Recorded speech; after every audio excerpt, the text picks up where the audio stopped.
concludes questions for oral answer. Would some honourable member care to move that the House take note of miscellaneous business? Mr. Speaker, this is a government that is in total disarray, and it is time that New Zealanders got better, because they deserve better. They deserve better. Mr. Speaker, 10 weeks ago it was just so easy. 10 weeks ago the government handed down a budget that did absolutely nothing for most New Zealanders, because this government didn't care. They didn't care about housing, that so many New Zealanders couldn't afford to buy their first home, that so many New Zealanders were living in overcrowded housing, living in garages and living in cars. They didn't care that the budget said nothing about health spending, didn't keep pace with the changing demography of New Zealand. They didn't care that the budget froze education funding for primary schools and secondary schools, froze funding for the police. They didn't care any about that. They were brazen, they were government, they were in charge, and any budget would do.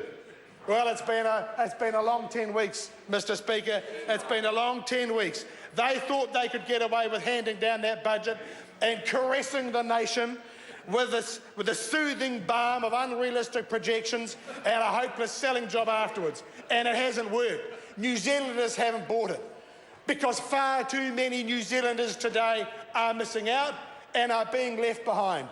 And they now see a government that has no answers, that has no plan. They might have a few choice words to say, but they don't have a plan for the problems facing New Zealand. You see, when you're John Key and Bill English, you don't have to worry about couples who work and save and can't get their first home. They don't worry about them. They don't have to worry about teachers and principals who are working harder and harder to provide the education, to get the time with the children that their children need, but they can't because of the overweening bureaucracy that they've got to complete for their schools. And they just don't care about, and they worry about a police force that's struggling to meet the demands of a rapidly growing population. What did John Key say yesterday?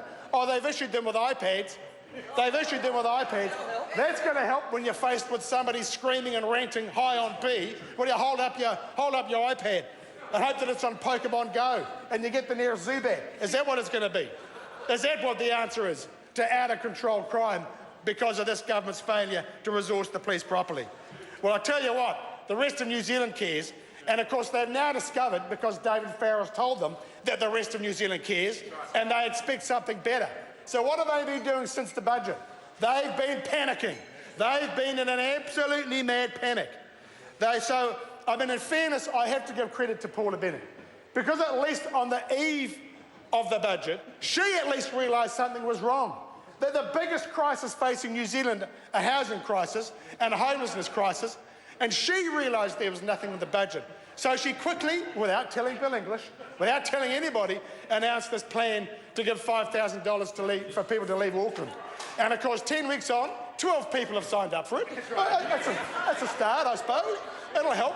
There's 42,000 people homeless, so start with the first 12, I suppose, as a good step. But that's as far as they've gone. That's as far as they've gone.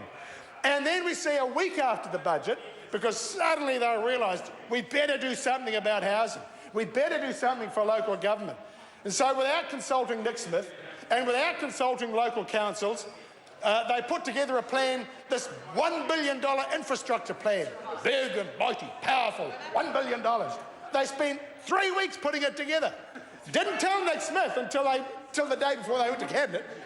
Didn't tell the local councils until 2 days before they announced it, so they had something to tell their conference, to give the impression to their conference gathered at Wigram that they actually had something to say about housing, because up to that time they had nothing. Up to the time they had nothing. Mr. Speaker, this has been an absolute shambles. You see, and all along the way, their answer is they've been working on it for years. They haven't. And what was Judith Collins' answer to yesterday when suddenly we get the announcement they've realised that there's too few police for the population we've got? She says she's been working on it for months. Nothing in the budget. They froze the funding in the budget. Nothing in the 4-year police plan. But she says she's been working on it for months. Clearly she's been working in isolation. She hasn't told anybody. Who is she talking to these days, apart from the backbenchers? She's talking to the backbenchers to make sure she's got the numbers, is what she's been doing.